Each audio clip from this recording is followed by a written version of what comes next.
Eh bien, je vous invite à vous prosterner pour la prière.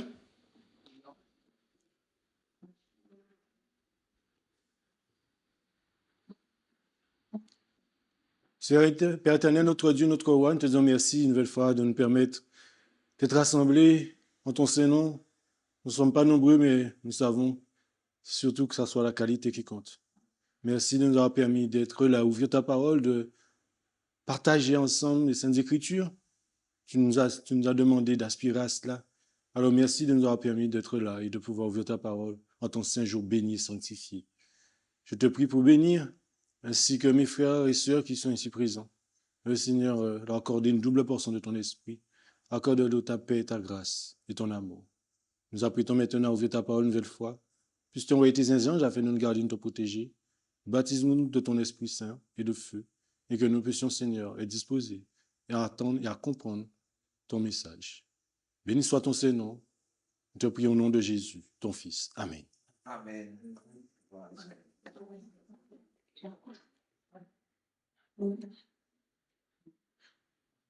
Donc nous avons parlé en première partie ce matin de ce qui pourrait se passer, ce qui se passera avant que Jésus quitte le lieu très saint du sanctuaire. Et là, nous allons voir maintenant ce qui va se passer lorsqu'il quittera le lieu très saint du sanctuaire céleste.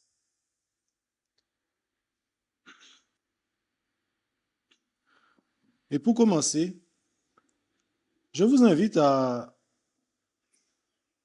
prendre le texte de Matthieu. Matthieu chapitre 24, versets 32 à 39. Où le Christ, notre Seigneur Jésus, souhaite nous parler, nous enseigner. Matthieu 24, versets 39 à 32. Or, comprenez la similitude prise du figuier. Quand ces rameaux sont tendres et qu'ils poussent, des feuilles, vous connaissez que l'été est proche. Vous aussi, de même, quand vous verrez toutes ces choses, sachez que le Fils de l'homme est proche et à la porte. Je vous dis en vérité que cette génération ne passera point que toutes ces choses ne soient arrivées.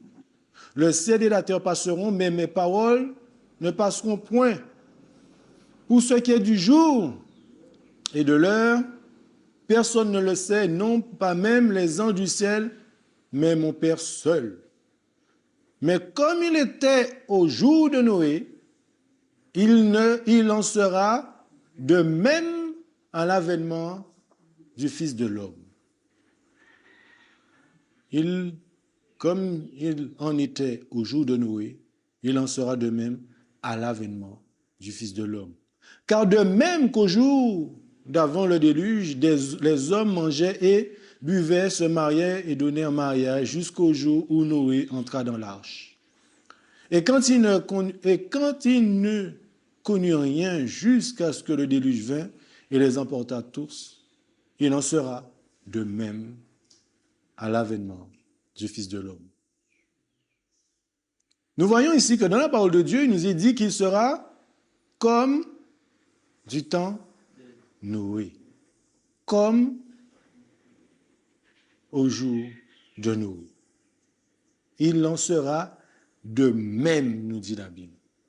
Et donc, si la Bible nous dit cela, nous allons essayer d'analyser une scène de l'histoire de Noé. Et rendons-nous dans le livre de Genèse au chapitre 7. Genèse au chapitre 7 et le verset 1 à 10. L'Éternel dit à Noé, entre dans l'arche. Donc nous voyons que Dieu, une nouvelle fois, parle à qui? À Noé.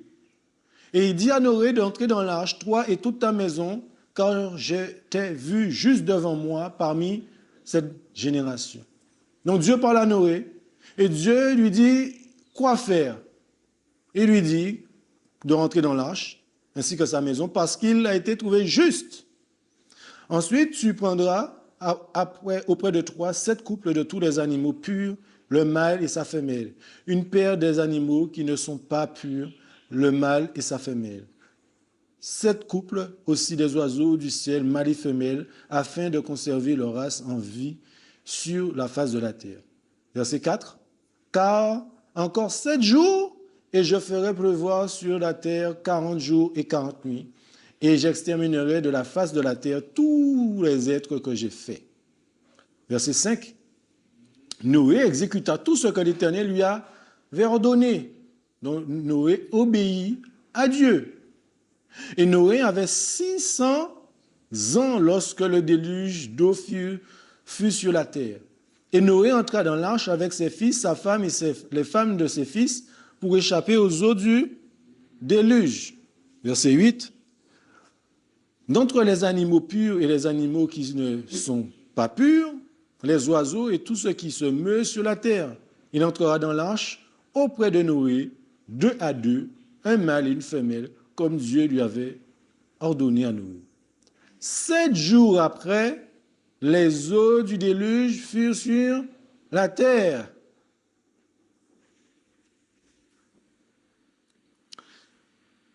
Nous voyons ici qu'il y a eu des signes pour Noé.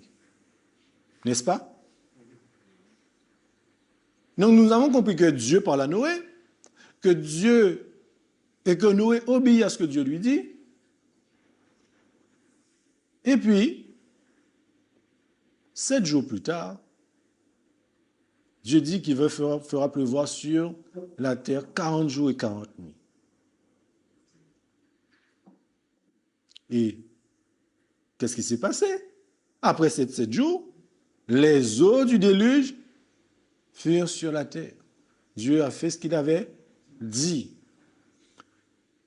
Poursuivons verset 11.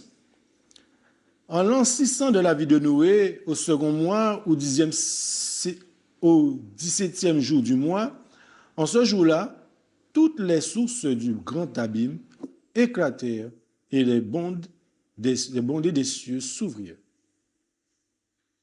Et la pluie tomba sur la terre 40 jours et 40 nuits. En ce même jour-là, ça vous parle? En ce temps-là, en ce même jour-là, mais moi je le vois que maintenant. Noé, Sem et Japheth, fils de Noé, et la femme de Noé, et les 3 femmes de ses fils avec eux, entrèrent dans l'arche. Et eux et tous les animaux selon leur espèce, et tout le bétail selon son espèce, et tous les reptiles qui rampent sur la terre selon leur espèce, et tous les oiseaux selon leur espèce, tout petit oiseau, tout ce qui a des ailes. Ils entrèrent donc vers Noé, dans l'arche, 2 par 2, toute chair qui a souffle de vie. Et ceux qui vinrent mâles et femelles de toute chair, comme Dieu lui avait commandé. Et l'Éternel ferma l'arche sur lui. Qui a fermé l'arche? L'Éternel. Notons, à travers tout ce passage, qu'il y a eu un délai de 7 jours. Et ce délai a été amené à terme. Dieu a donné un délai, et nous avons vu que ce délai a été amené à terme. Et ensuite, Noé entra dans l'arche avec ses fils, sa femme et les femmes de ses fils, pour échapper aux eaux du déluge. Et donc la parole de Dieu nous dit que Dieu a trouvé des personnes justes. Des personnes justes ont trouvé grâce devant Dieu. Dans Patriarche et Prophète, à verset 73, paragraphe 2, il nous est dit: la miséricorde divine cessa de plaider pour une race coupable. Les bêtes des champs et les oiseaux des cieux, ayant trouvé un lieu de refuge, Noé et sa famille entrèrent dans l'arche. Alors l'Éternel ferma la porte de l'arche sur lui. On vit un éclair, une nuée éblouissante descendit du ciel et se tint devant l'entrée de l'arche. Vous avez vu qu'est-ce qui se passe? La porte si massive que les hommes de l'intérieur n'auraient pu la fermer fut ébranlée par des mains invisibles et roula lentement sur ses gonds. Des mains invisibles. Ça me rappelle Christ et la pierre du tambour. Ainsi, tandis que Noé est à l'abri, les contemplateurs de la grâce restaient sans protection. Cette porte était scellée par Dieu, qui seul pouvait la rouvrir. Ainsi sera fermée celle de la miséricorde. Lorsque Jésus, avant son retour sur les nuées du ciel, ce sera son intercession en faveur des coupables. Alors, la grâce divine, ne freinant plus les méchants, ils seront livrés à la merci de Satan. Aussi se proposeront-ils d'exterminer le peuple de Dieu. Mais, de même que Noé dans l'arche, les justes seront protégés par le Tout-Puissant. Donc, de même, ainsi sera fermée la porte de la grâce lorsque Jésus, avant son retour sur les nuées du ciel, cessera son intercession en faveur des coupables. Mais revenons à Noé. Noé n'avait pas la possibilité de fermer la porte de l'arche. Dieu seul le pouvait par l'intermédiaire d'un ange. Et de même pour nous, la messagère du Seigneur nous dit, Dieu ne nous a pas révélé quand ce message cessera d'être proclamé ou quand le temps de probation s'achèvera. Les choses qui nous sont révélées, nous devons les accepter pour nous ou pour nos enfants, mais ne cherchons pas à savoir ce qui a été tenu secret dans les conseils du Tout-Puissant. Notons qu'il y aura une fin à cette période de probation. Une fois que le temps est arrivé, que se passe-t-il?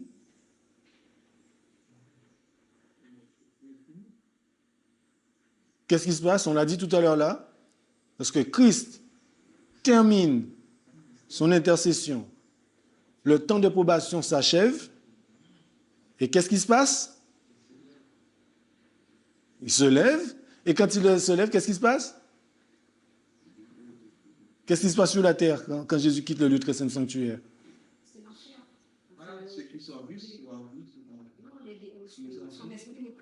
Donc, qu'est-ce qui se passe? Il y a 4 anges qui connaissent 4 vents, et quand il lâche les 4 vents, qu'est-ce qui se passe? Apocalypse chapitre 16. La tribulation, les 7 derniers fléaux, ce qu'on appelle le temps de détresse. Et le livre du prophète Daniel, au chapitre 12, nous l'explique, le moment où notre Sauveur Jésus finit son intercession et quitte le lieu très saint du sanctuaire. Daniel 12, 1 nous dit, en ce temps-là se lèvera Michael, le grand chef qui tient ferme pour les enfants de ton peuple, et ce sera un temps de détresse tel qu'il n'y en a point eu depuis qu'il en existe des nations jusqu'à ce temps-là. En ce temps-là, ton peuple échappera à savoir quiconque sera trouvé inscrit dans le livre. Oui, en ce temps-là se lèvera Michael, le grand chef, le défenseur des enfants de ton peuple. Et ce sera une époque de détresse telle qu'il n'y en a point eu depuis que les nations existent jusqu'à cette époque. En ce temps-là, ceux de ton peuple qui seront trouvés inscrits dans le livre seront sauvés. Lorsque viendra ce temps de détresse, le sort de chacun aura été décidé. Il n'y aura plus de temps de grâce et de miséricorde pour les impénitents. Le sceau de Dieu sera sur les enfants de Dieu. Donc, au moment où il quittera le sanctuaire, les habitants de la terre seront plongés dans les ténèbres. À cette heure lugubre, les justes devront vivre devant la face de Dieu sans intercesseur.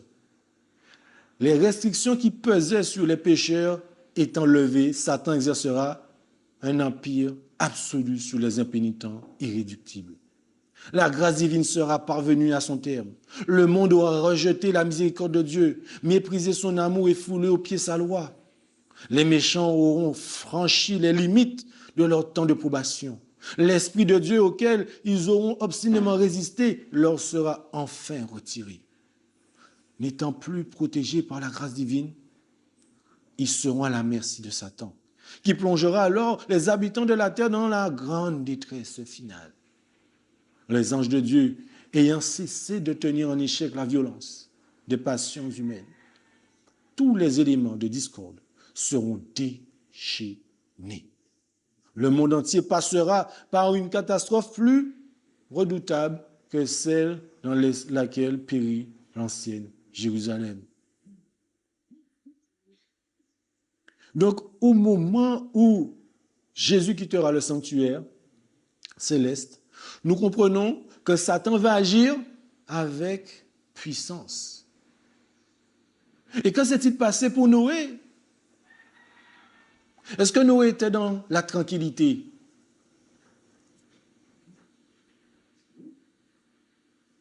Lorsque la porte de la grâce, lorsque la porte de l'arche s'est fermée, est-ce que Noé était dans la tranquillité?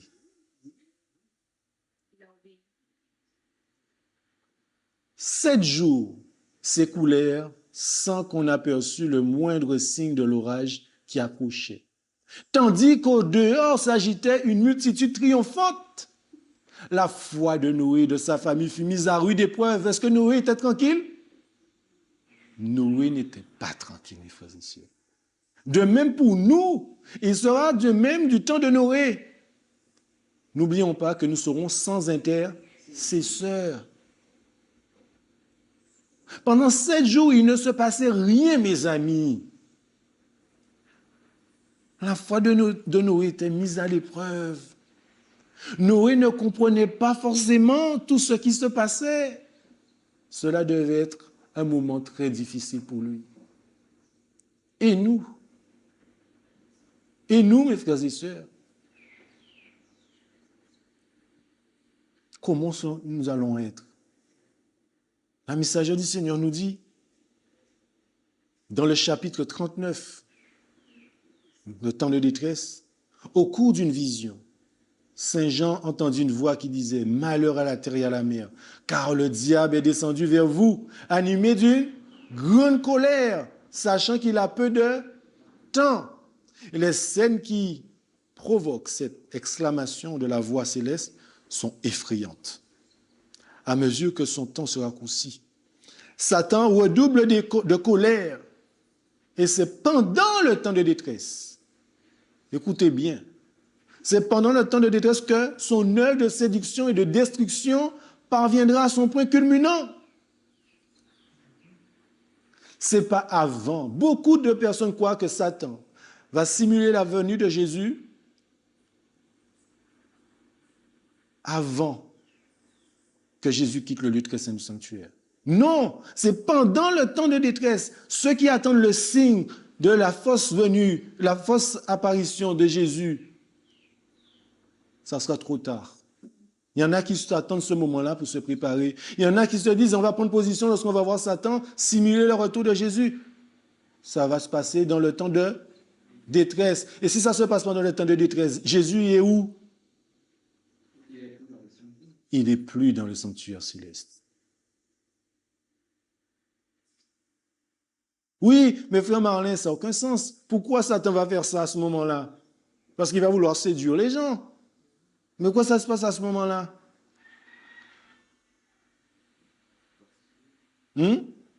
Parce que les gens justement, ils voulaient séduire, ce sont les scellés à ce moment-là. Ceux qui sont partis, c'est les gens pour ça. Eh bien, une chose qui est sûre, c'est que Satan ne sait pas ce qui se passe dans le lieu très saint du sanctuaire.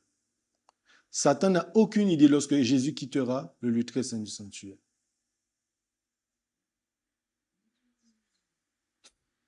Il n'aura aucune idée.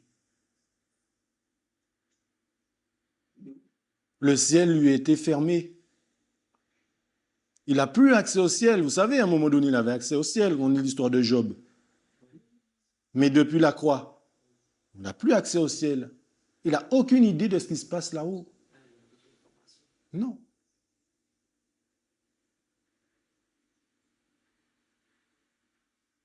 Et c'est pour ça que pour couronner le grand drame de la séduction, Satan lui-même simulera l'avènement du Seigneur. Toujours pendant le temps de détresse. Que l'Église attend depuis si longtemps comme la consommation de ses espérances. En diverses parties du monde, on verra paraître un personnage majestueux, enrôlé d'une gloire éclatante, qui rappellera la description du Fils de Dieu donnée dans Apocalypse 1, verset 13 à 15.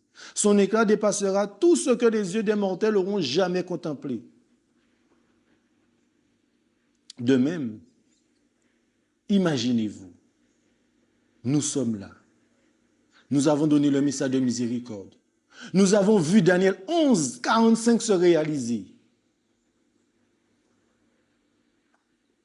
Nous pas qu'à voir Jésus. Nous avons senti bien qu'à venir rétine. Difficile. Comment on va faire? Il n'y a plus d'intercesseurs. On nous poursuit partout. On veut notre peau. Est-ce qu'on va renier? Est-ce qu'on va pouvoir aller jusqu'au bout?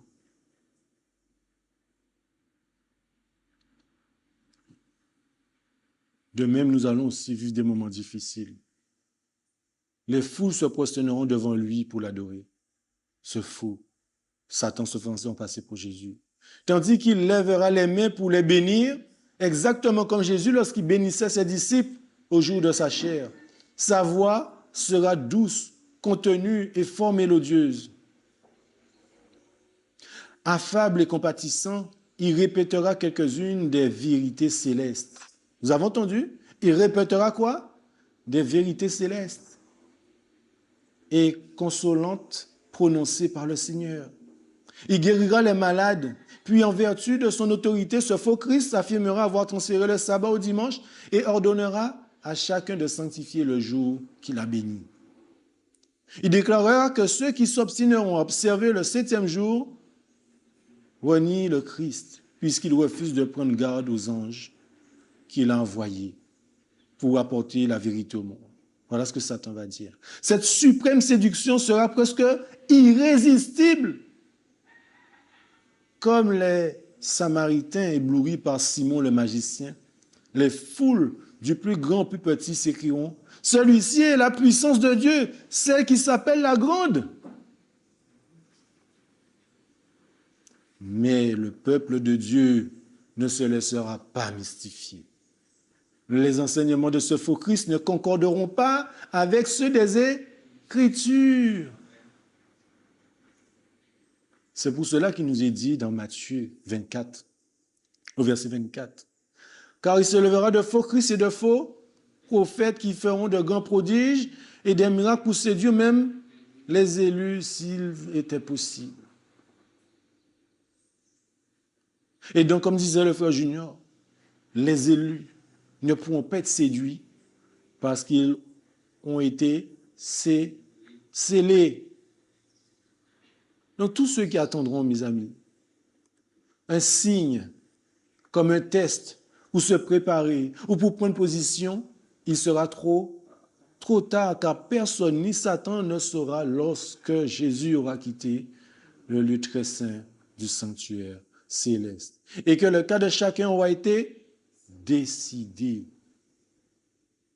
Et oui, tandis que Satan accusera les enfants de Dieu, il lui sera permis de les assaillir de ses plus fortes tentations. Leur confiance, leur foi et leur fermeté seront soumis à une rude épreuve. Comme Noé, ils s'efforceront de les terrifier en leur présentant leur cas comme désespéré et la souillure de leur péché comme ineffaçable. Il espérera ainsi les faire succomber en reniant Dieu. Eux, en récapitulant leur passé, seront conscients de leur faiblesse et de leur indignité. Ils ne verront que peu de bonnes choses dans tout leur cours de leur vie et leur foi sera ébranlée. Là, Michael s'est levé. Jésus n'est plus dans le lieu très saint du sanctuaire. Le sceau de Dieu est apposé sur ses enfants, les amis. Donc, comme nous avons pu le comprendre, qu'au préalable, une décision a été prise pour chaque individu sur cette planète, en acceptant soit le sceau de Dieu ou la marque de la bête. Apocalypse 14, verset 9 à 10 nous dit: un autre ange les suivit en disant d'une voix forte: si quelqu'un adore la bête et son image et reçoit la marque sous son front, sur sa main, il boira lui aussi du vin de la fureur de Dieu, versé sans mélange dans la coupe de sa colère, et sera tourmenté dans le feu et le soufre devant les saints anges et devant l'agneau.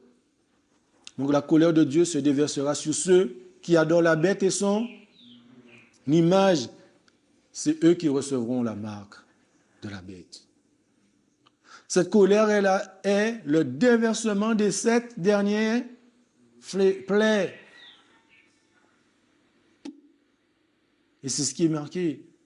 Il part, le premier alla, il versa sa coupe sur la terre. Et un ulcère malin et douloureux frappa les hommes qui avaient la marque de la bête, qui adoraient son image. Donc la grande foule des soi-disant chrétiens souffriront une amère désillusion au jour de Dieu.